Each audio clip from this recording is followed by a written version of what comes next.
Langkah keempat nih, ya. Harus dicari nih gantinya teman-teman. Kalau nggak scrolling ngapain? Nah, ya sama kayak orang berhenti merokok. Kalau nggak merokok ngapain gitu ya. Nah, jadi berkaitan dengan Indonesia adalah juara dua dari bawah dalam hal literasi membaca, ya. Kita tuh hanya kalah dari negara yang saya pun nggak pernah dengar ini, Botswana. Entah di mana pun, entah di daerah belakang Bekasi sana pun nggak tahu nih saya nih, ya, negaranya di mana nih, ya. Kita tuh cuman kalah sama Botswana dalam hal literasi membaca, teman-teman, ya. Nah, jadi sama kita sepakatin, ya, scrolling yang mulai kita kurangin, ya. Kita nggak bilang tinggalkan ya, teman-teman, ya. Scrolling yang mulai kita kurangin ini kita ganti dengan kegiatan membaca, ya. Membacanya harus buku fisik ya, teman-teman, ya. Jadi please buku fisik. Kalau membacanya walaupun buku tapi dalam bentuk audio book atau digital itu nggak kita hitung ya, karena kita ini mau merubah kebiasaannya.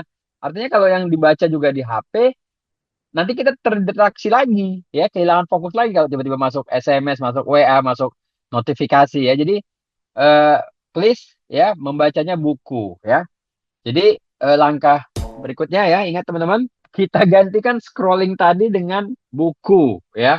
Oke, buku-buku yang bisa teman-teman pilih kita bebaskan di sini ya. Boleh majalah ya, boleh novel ya, boleh komik. Yang penting berbentuk buku ya, teman-teman ya. Membagi, men-switch kebiasaannya dulu nih ya. Kalau kita langsung cari buku-buku yang berat, nanti sama seperti tadi terjadi perubahan drastis dan kita konsistensinya itu tidak lama ya. Nanti langsung di apa? Saya minta komitmen mau baca apa gitu ya. Kita tonton Kita dulu ya. masuk lagi ke Get Rich Slow, cara lambat jadi kaya. Sebenarnya kali ini gue mau bahas gimana caranya bikin konten yang berkualitas. Tapi ternyata gue baru sadar, buat bikin konten yang bagus, lo perlu skrip yang bagus.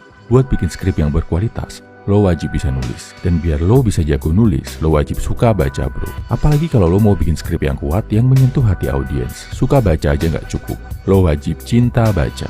Nah, kalau dibilang salah satu keberuntungan gua dari kecil, gua udah dikondisikan untuk cinta baca dan terbiasa nulis. Jadi gua nggak perlu bersusah payah melatih diri buat baca dan nulis, karena udah jadi bagian hidup sehari-hari sejak kecil. Bapak gua dulu adalah seorang seniman dan penulis. Hidup pas-pasan, gua nggak pernah punya banyak mainan sejak kecil. Tapi bapak selalu menyisihkan uangnya buat beli buku-buku bekas. Rumah jadi penuh buku dan sejak kecil hiburan gua adalah baca buku bro. Makanya setelah dewasa, buat gua baca buku dan bikin tulisan itu terasa ringan banget. Nah, gue akan share hal yang gue alami kalau ini bro. Plus beberapa tipsnya biar lo juga jadi suka baca dan jago nulis. Pertama, mulailah dengan membaca apa yang lo suka. Apalagi kalau lo masih pemula banget, masih belum suka membaca. Baca dulu yang lo pengen baca, bukan yang lo harus baca. Aneh kan? Sepintas kayak tips sesat. Tapi ini adalah langkah awal biar lo suka sama buku bro. Biar pikiran lo bisa menganggap buku sebagai teman yang menyenangkan, bukan sebagai beban. Jangan malu baca komik, manga, atau novel. Lo nggak harus kok baca buku-buku yang berat atau bermanfaat. Gua dulu mulai suka baca awalnya dari baca komik bro. Umur 3 tahun, gua mulai dari baca komik Asterix dan Obelix. Karena ceritanya seru, lucu, gua jadi ketagihan baca komik-komik lain. Akhirnya kelas 2 SD, gua mulai baca novel pertama gua, Miyamoto Musashi. Sampai kelas 6 SD, yang gua baca cuma komik, cerita, sama novel. Tapi bapak gua nggak pernah negur, nggak pernah marahin gua karena baca komik dan novel. Baru setelah SMP, gua mulai baca buku-buku ilmiah yang agak berat, kayak tulisan Sigmund Freud, Karl Marx, dan sebagainya. SMA, mulai masuk baca jurnal dan penelitian ilmiah. Masuk kuliah, udah mulai aktif dan hidup dari menulis. Jadi, buat menumbuhkan kecintaan baca, mulai dari baca yang lo suka bro. Nggak perlu gengsi, nggak perlu malu. Kedua, jadikan membaca sebagai aktivitas yang menghibur, bukan yang membebani. Buat gua, ini mungkin didorong kondisi waktu kecil ya bro, dimana keluarga gua miskin, TV pun nggak ada karena selalu digadaikan buat bayar SPP. Hiburan satu-satunya yang didapat dari baca-baca buku bekas yang bapak beli. Jadi kalau mau menghibur diri, mau happy, satu-satunya cara ya cuma dengan baca buku bro. Tiap hari gue baca buku. Tujuannya bukan buat belajar, tapi buat menghibur diri. Sampai sekarang, kalau sehari aja nggak baca buku, pasti kerasa ada hal yang kurang. Bahkan, gue punya kebiasaan buruk yang nggak perlu ditiru. Kalau makan, gue harus sambil baca buku. Kalau nggak baca, makannya nggak nikmat. Jadi, Anggaplah aktivitas membaca itu sebagai hiburan bro, bukan kewajiban yang memberatkan. Kalau perlu, kondisikan diri lo. Singkirkan semua hiburan kayak HP, gadget, dan video game. Jadi lo cuma bisa menghibur diri dengan cara baca buku. Kalau udah punya mindset ini, mau harus baca sekian ratus halaman buat ujian pun, rasanya akan jadi ringan bro. Ketiga, setelah baca, biasakan bikin rangkuman apa yang lo baca tadi. Ini buat level lanjutan ya bro, kalau lo udah bisa menikmati membaca. Rangkumnya di akhir aja bro, jangan di tengah-tengah baca, biar fokus. Kebiasaan merangkum ini bakal bantu lo belajar bikin tulisan yang bagus. Belajar bantu lo bisa ngejelasin ke orang lain apa yang udah lo baca. Lo juga akan jadi lebih puas, karena setelah baca, ternyata nggak hilang gitu aja. Tapi ada jejaknya, berupa tulisan lo yang bisa lo lihat dan baca lagi. Keempat, belajar menikmati, bangga, dan mengapresiasi tulisan lo sendiri. Ini yang bikin gua jadi pede dan suka nulis bro. Karena sejak kecil, gua selalu dikondisikan buat bangga sama tulisan sendiri. Dari TK, gua dulu nggak dikasih uang jajan sama bapak gua, baru dikasih jajan kalau udah bisa bikin puisi. Kalau puisinya bagus, kadang uang jajannya dilebihin. Biasanya saat setoran puisi, gua bacain di depan bapak. Dan bapak selalu kasih apresiasi, pujian, dan uang dari tulisan gua. Karena hal ini, gua berpikir gimana caranya bikin puisi yang lebih bagus ya. Akhirnya gua cari referensi, cari bacaan-bacaan yang bikin puisi gua jadi lebih bagus. Ini ke bawah sampai dewasa. Sekarang, gua jadi pede banget sama tulisan gua. Ngerasa bisa bikin sesuatu yang berkualitas dari tulisan. Dan hasilnya bisa lo lihat di channel Pria 100% ini bro. Jadi intinya juga sama buat lo bro. Mulailah menulis, mulai dari ngerangkum apa yang lo baca. Atau tulis saja apapun yang ada di pikiran lo. Terus habis itu baca ulang, apresiasi, post juga di media sosial. Kalau ada orang lain nge-like, lo akan makin pede sama tulisan lo. Dan bikin lo berpikir buat cari referensi bacaan lagi, biar tulisan lo makin bagus. Oke, kesimpulannya ini ya bro. 4 langkah biar lo cinta membaca. Pertama, di awal, fokus saja baca yang lo suka. Mau itu manga, komik, cerita, nggak masalah bro. Kedua, jadikan membaca sebagai aktivitas yang menghibur, bukan aktivitas yang berat. Ketiga, biasakan nulis, bikin rangkuman dari hal yang lo baca. Keempat, belajar menikmati, mengapresiasi tulisan yang lo bikin. Nah, kalau lo mau pakai tulisan-tulisan skrip gua di channel Pria 100%, lo bisa download file Oke, filosofi. sekarang teman-teman silakan tetapkan ya, mau membaca apa nih ya? Novel, majalah, buku, ya. Malah ada satu alternatif lagi, membaca sambil menulis, satu mengisi TTS ya, walaupun udah agak sulit ditemukan. Oke, silakan ditulis di chat ya, apa yang dipilih sebagai eh, media untuk mulai membiasakan membaca ya. Saya tidak menetapkan apapun, silakan teman-teman pilih sendiri. Komik, wah, nanti diceritakan ya isi komiknya ya Bang ya. Karena di pertemuan berikutnya kita nih akan menceritakan apa yang kita baca nih ya. Majalah, gila, mantap. Majalah kesehatan, ya good. Novel, Expedia, mendidik anak, wah keren nih. Yang lain, buku motivasi, waduh, keren juga nih. Buku Islami, masih ada. Buku pengembangan diri, mengkaji hadis-hadis, wah boleh juga nih. Terjemahan Al-Quran, wah mantap. Masih ada teman-teman? Oke ingat ya. Pilihan buku yang sudah majalah, novel, komik yang sudah ditetapkan, silakan konsisten ya dengan efek konformitasnya. Nanti di pertemuan berikutnya mudah-mudahan bisa langsung ya. Kita akan saling menceritakan terhadap apa yang sudah kita baca ya, teman-teman ya. Oke, supaya training ini menarik ya, harus ada uangnya teman-teman ya, harus ada uang yang kita hasilkan ya. Jadi ini UUD nih, ini udah masuk di slide-slide akhir ya. Uang ini akan identik sekali dengan melatih kedisiplinan kita masing-masing ya, sama kita tadi melatih menurunkan screen time ya, melatih menimbulkan minat baca. Ini yang lebih menarik lagi nih adalah ujung-ujung duit ya. Jadi yang realistis aja, kalau uang senilai 10.000 ini kita kumpulkan setahun nggak kita ambil-ambil, maka jumlahnya lumayan loh teman-teman ya, 3,6 juta. Ya, kalau 30 tahun nggak kita ambil-ambil, apalagi setiap tahun kita switch beli emas ya, ini jumlahnya mungkin udah eh, lebih dari 100 juta kalau 30 tahun ya, bisa 2 kali lipat kali ya. Jadi please teman-teman ya, berapapun jumlahnya, cuman saya sarankan tidak kurang dari 10.000, tapi kalau memang teman-teman lebih memilih di bawah 10.000 juga tidak apa-apa. Dengan cara manual ya teman-teman ya. kenapa tadi saya memilih angka 10.000 ya? Karena 10.000 ini kan minimum transfer teman-teman. Jadi kalau teman-teman memilih satu rekening atau membuka satu rekening yang bebas potongan atau sama sekali tidak ada pengurangan ya, tanpa ATM ya, hanya pakai buku ya, itu sebenarnya masing-masing bank itu masih menyediakan teman-teman ya. Malah bisa dibuka secara online juga kalau memang tabungan itu ada ya. Jadi silahkan pilih caranya masing-masing. Mau cara manual boleh, mau 2.000 per hari boleh, mau 5.000 per hari boleh. Tapi kalau bisa 10.000 ya, silakan di chat juga teman-teman memilih cara apa nih, manual atau digital. Silakan diketik teman-teman. Manual, oke. Lebih menarik nih sebenarnya manual ya, lebih menantang ya. Manual, digital, wah keren juga nih.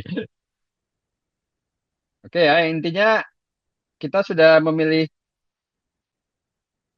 komitmen bersama nih ya untuk mulai tadi mengurangin screen time, kemudian mengganti screen time dengan buku fisik ya.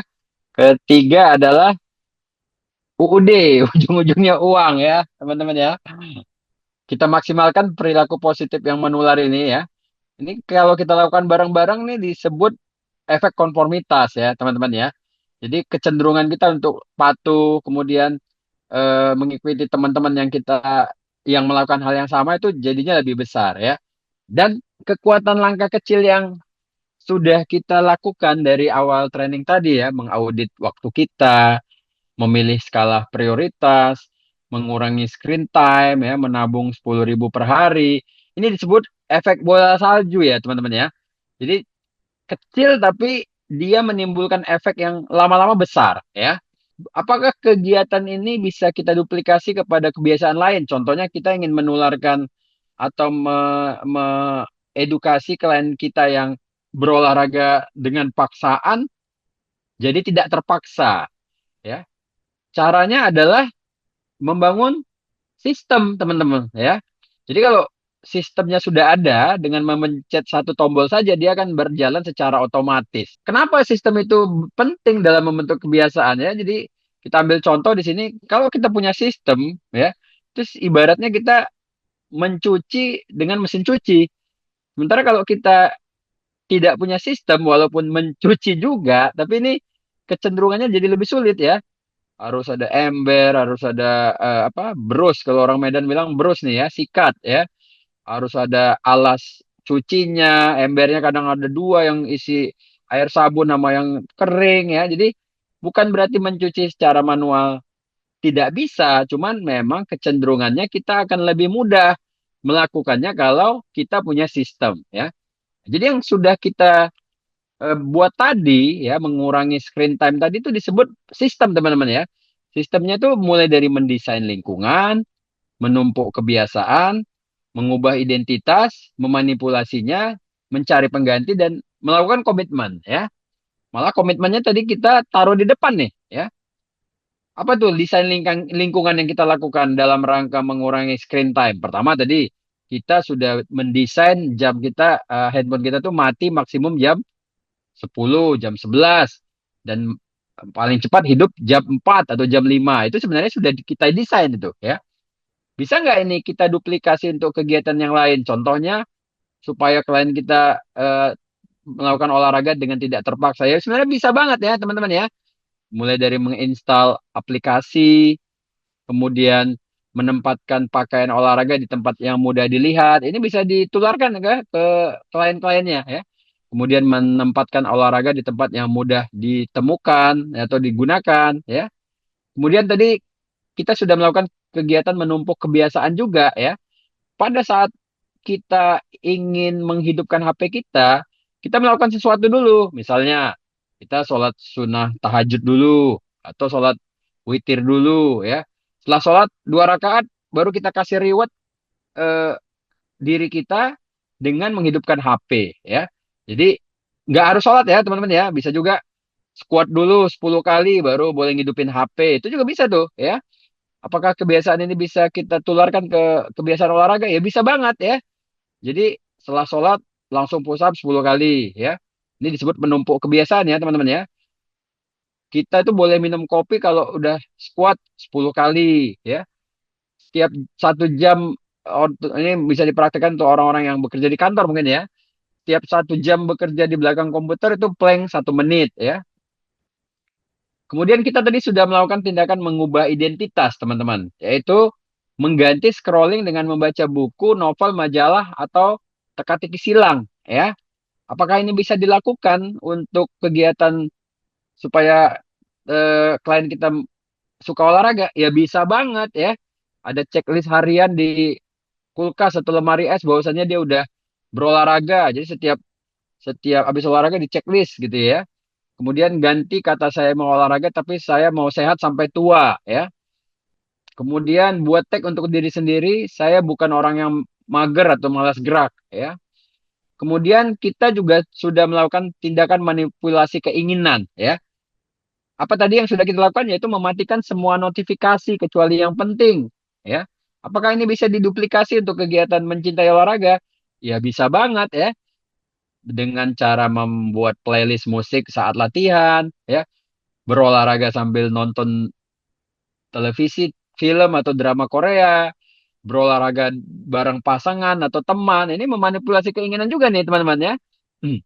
Kemudian kita juga melakukan reward ini ya, terhadap diri kita ya. Yaitu contohnya di sini, jangan membawa atau memfoto HP dan mempostingnya ke media sosial makanan ya. Terutama makanan nih ya yang paling sering kita temukan ya. Jadi setiap kita berhasil melakukan sesuatu, kasih reward diri kita dengan makan ya yang kita sukai, tapi please tidak difoto, tidak diposting dan tidak direkam ya. Sama untuk kegiatan olahraga bisa kita kasih reward ya. Kalau berhasil konsisten sebulan seminggu 2 kali, maka di akhir bulan kita ke kafe ya. Ini bisa ditularkan ke klien-klien kita ya. Kemudian sport massage juga bisa ya. Itu ada Bang Henry, tinggal booking aja waktu dan harinya ya kalau untuk sport massage ya. Kemudian beli outfit baru supaya semangat ya, on cloth gitu ya. Nah, dan ini yang terakhir yaitu komitmen publik ya. Kita malah ini menempatkannya tadi di pertama nih ya. Kita akan menceritakan pengalaman kita melakukan eh, kebiasaan-kebiasaan yang baik ini nanti ya setelah 21 hari atau 66 hari ya. Sama di kegiatan olahraga juga bisa melakukan hal yang sama ya. Contohnya buat grup WA dengan coach ya. Jadi kita bisa kontrol, dia bisa coach saya makan ini nih boleh nggak ya, saya sudah 10.000 langkah nih ya, dia bisa lapor ya. Ajak klien posting aktivitasnya, kemudian libatkan keluarga atau teman ya. Bisa juga nih cara yang agak ekstrim nih, ada tanda tangan kontrak antara coach dengan kliennya. Jadi ada pernyataan secara simbolik ya. Oke, kenapa disiplin atau kekonsistenan itu lebih penting daripada motivasi? Yang teman-teman dapatkan malam ini kan motivasi ya. Sementara aplikasinya yang mulai kita lakukan malam ini, besok, dan seterusnya disebut disiplin ya.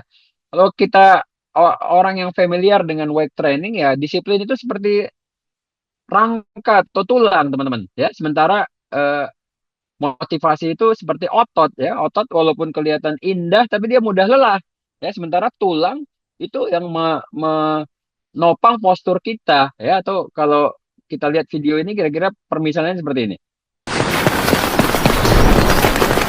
Motivasi pada awalnya kelihatan bersemangat ya, tapi ada saatnya dia akan berhenti ya. Dimotivasi ulang lagi. Tapi disiplin dia lebih lebih persistensinya lebih tinggi ya.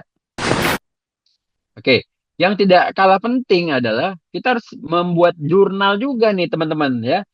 Apa manfaatnya? Ya, kita tahu ada di mana, kemudian kita bisa berkaca atau bercermin dengan diri sendiri dan terhadap posisi atau kondisi kita, dan terakhir adalah alat evaluasi dan koreksi ya. Nanti akan saya coba bagikan di melalui WA ya. Ini ada jurnal 21 hari dan 66 hari ya. Jadi Silakan teman-teman ya. Ini kita anggap hari ini hari nol ya. Screen time-nya berapa? Belum membaca, belum menabung ya. Besok screen time-nya apakah sama atau meningkat atau turun 1 detik? Nggak apa-apa ya. Yang penting dicatat teman-teman ya. Jadi kalau tidak ada pencatatan ya kita nggak tahu nih udah sampai di mana ya. Kita nggak tahu mau kemana juga ya. Jadi please ini nggak perlu manual sebenarnya ya. Tinggal diketik di HP karena bisa langsung melalui aplikasi WPS atau MS Word ya teman-teman ya. Jadi tolong diisi 21 hari sampai 66 hari nanti kita akan bahas lagi ya apakah terjadi penurunan atau sama aja atau ada pengalaman lain ya. Oke, kita sudah sampai ke kesimpulan ya, teman-teman ya. Pertama, kesepakatan bersama tim Fit for Go menjadi lebih baik, yaitu disebut tadi efek konformitas.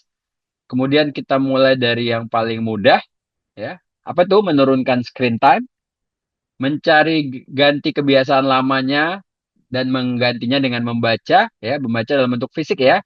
Kemudian investasi kebiasaan yang lebih real yaitu apa? 10.000 per hari. Boleh 5.000, boleh 2.000, boleh 1.000 ya. Teman-teman silakan pilih jumlah yang paling realistis lah ya. Kemudian pentingnya pencatatan dan ingat disiplin lebih penting dari motivasi ya. Slide ini slide terakhir memang ada video lagi tapi kalau teman-teman ada yang ingin ditanyakan atau didiskusikan silakan teman-teman. Saya kembalikan ke moderator dulu.